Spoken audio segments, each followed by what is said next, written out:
నాన్న నన్ను క్షమించండి. మిమ్మల్ని వదిలి వెళ్తున్నందుకు చాలా బాధగా ఉంది. సూసైడ్ చేసుకోవాలంటే భయంగా ఉంది, అయినా తప్పట్లేదు. I miss you so much. అక్క తమ్ముడిని బాగా చూసుకోండి. అక్క తమ్ముడు మీకు ఏ కష్టం వచ్చినా డాడీకి చెప్పండి. నాన్న మీరు స్మోకింగ్ మానేయండి. నా ఫ్రెండ్స్ అందరూ నా అంత్యక్రియలకు రావాలి. మన బంధువులందరూ విభేదాలను పక్కకు పెట్టి నా అంత్యక్రియలకు రావాలి. చివరిసారిగా నా ఫ్రెండ్స్ అందరూ నన్ను హగ్ చేసుకోవాలి. నా చావుకు ఎవరు కారణం కాదు, నా చావుకు నేనే కారణం. నా వాట్సాప్ కాల్ డీటెయిల్స్ దయచేసి చూడకండి. నన్ను చంపేటంత మీకు కోపం వచ్చినా సరే మీ ముందు నేను ఇక లేను. నా అవయవాలు ఎవరికైనా దానం చేయండి. అత్యంత దయనీయమైన దుర్ఘటనగా చెప్పుకోవచ్చు. ఈరోజు మనకి బాసర 888 జరిగినటువంటి సంఘటన. ఈరోజు మార్నింగ్ టిఫిన్ చేస్తానని రమ్మనమని చెప్పి తనతో ఉన్నటువంటి 2 రూమ్మేట్స్ మొత్తం 3 కలిసి ఒక రూమ్లో ఉన్నారు. అందులో ఈ అమ్మాయి నేను టిఫిన్కి రాను మీరు వెళ్ళిరండి అని చెప్పింది. మిగిలిన 2 ఫ్రెండ్స్ కూడా టిఫిన్ చేయడానికి వెళ్ళారు. టిఫిన్ చేసి వాళ్ళు వచ్చేసరికి రూములో అక్కడ ఫ్యాన్కి ఉరేసుకొని ఆ పక్కనే ఒక లెటర్ రాసి ఫ్యాన్కి ఉరేసుకున్నటువంటి ఒక మృతదేహం లభించింది. ఆమె స్వాతిప్రియగా పోలీసులు ఇప్పటివరకు నిర్ధారణ చేశారు. 2వ సంవత్సరం PUC, ఆమె పేరు స్వాతిప్రియగా 17 సంవత్సరాల అభంశుభం తెలియని అమ్మాయిగా మనకు కనిపిస్తుంది. ఆ అమ్మాయి రాసినటువంటి ఆ లెటర్ మనం చూస్తుంటే ఇది యాక్చువల్గా ఆమె రాసినటువంటి సూసైడ్ లెటర్ రాసేసి ఆమె హ్యాంగ్ చేసుకొని చనిపోయినట్టుగా కనిపిస్తుంది. కానీ మనం 2 కోణాలుగా చూడొచ్చు. ఇదే బాసర 888లో ఇది ఈ సంవత్సరం జరిగినటువంటి 3వ ఒక ఆత్మహత్యగా చెప్పుకోవచ్చు. గడిచిన ఏడాది ఇదే సమయానికి 6 రకాల ఆత్మహత్యలు జరిగాయి, అబ్బాయిలు అమ్మాయిలు కలిసి.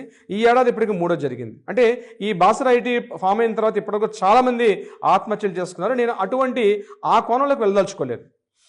ఏదైతే తను రాసినటువంటి సూసైడ్ లెటర్, ఏదైతే మన చేతికి అందినటువంటి సూసైడ్ లెటర్ పోలీసులు రిలీజ్ చేసినటువంటి ఆ సూసైడ్ లెటర్ ఈరోజు మన చేతిలో ఉంది. కాబట్టి నేను కాస్త విశ్లేషణ చేసే అవకాశం ఉంటుంది.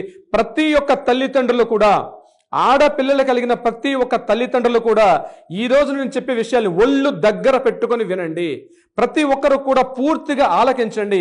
మీ ఇంట్లో ఆడపిల్ల ఉన్నట్లయితే, ముఖ్యంగా టీనేజ్ వయసులో ఉన్న అమ్మాయి అయితే, ఆ అమ్మాయి మీ యొక్క అమ్మాయి హైదరాబాద్ లాంటి సిటీల్లో నగరాల్లో ఉద్యోగాలని చెప్పి హాస్టల్లో ఉన్నటువంటి అమ్మాయి మీ ఇంట్లో ఉన్నట్లయితే, పెళ్లి కానటువంటి అమ్మాయి మీ ఇంట్లో ఉన్నట్లయితే, ముఖ్యంగా వాళ్ళందరూ కూడా ఉద్దేశించి నేను చెప్పబోయే మాటలు ఒక లీగల్ సైకో ఎనలిస్ట్గా నేను చెప్తున్నానండి. ఇది చేసినట్టు ఏదైతే తను రాసినటువంటి ఈ యొక్క మనకి ఈ సూసైడ్ లెటర్గా మనం చెప్తున్నామో, ఇది సూసైడ్ లెటర్ కాదండి. ప్రతి ఒక్క ఆడపిల్లల తండ్రికి కూడా కనువిప్పు కలిగించేటటువంటి ఒక లెటర్గా చెప్పుకోవచ్చు. ఇది యాక్చువల్గా ఉత్తరం కాదు, మన హృదయాన్ని ఇక్కడ ప్రతిబింబిస్తుంది. ప్రతి తల్లిదండ్రులు కూడా ఒక ఆలోచింప చేసేటట్టుగా ఉంది ఈ యొక్క లెటర్. నేను దీన్ని కాస్త అనాలిసిస్ చేసే ప్రయత్నం చేస్తానండి. అత్యంత దారుణం.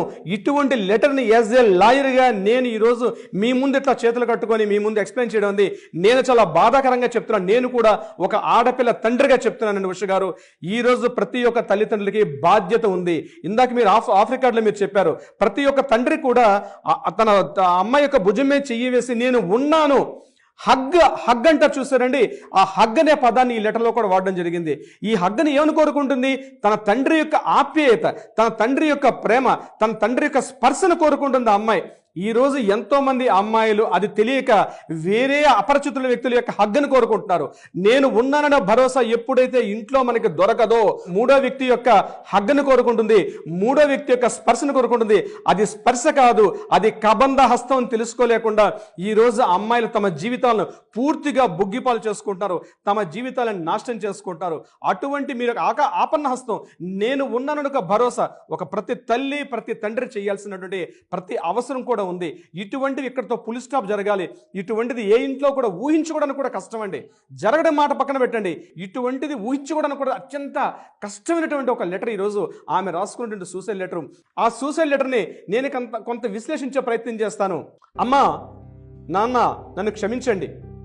మిమ్మల్ని వదిలి వెళ్తున్నందుకు చాలా బాధగా ఉంది. సూసైడ్ చేసుకోవాలంటే భయంగా ఉంది, అయినా తప్పట్లేదు. I miss you so much. అక్క తమ్ముడిని బాగా చూసుకోండి. అక్క తమ్ముడు మీకు ఏ కష్టం వచ్చినా డాడీకి చెప్పండి. నాన్న మీరు స్మోకింగ్ మానేయండి. నా ఫ్రెండ్స్ అందరూ నా అంత్యక్రియలకు రావాలి. మన బంధువులందరూ విభేదాలను పక్కకు పెట్టి నా అంత్యక్రియలకు రావాలి. చివరిసారిగా నా ఫ్రెండ్స్ అందరూ నన్ను హగ్ చేసుకోవాలి. నా చావుకు ఎవరూ కారణం కాదు, నా చావుకు నేనే కారణం. నా వాట్సాప్ కాల్ డీటెయిల్స్ దయచేసి చూడకండి. నన్ను చంపేటంత మీకు కోపం వచ్చినా సరే మీ ముందు నేను ఇక లేను. నా అవయవాలు ఎవరికైనా దానం చేయండి. ఇట్లు మీ స్వాతి ప్రియ. ఈ లెటర్ని మనం ఉష గారు 3 పార్ట్స్గా మనం చూడాలి. ఒక అమ్మాయి అప్పుడే టీనేజ్లో అడుగు పెడుతున్నటువంటి ముఖ్యంగా 17 ఏళ్ళ అమ్మాయి తన మానసిక సంఘర్షణ ఏదైతే అనుభవించిందో దీని 3 కోణాలుగా మనం చూడాల్సిన అవసరం ఈ లెటర్ని బట్టి మనకు అర్థమవుతుంది.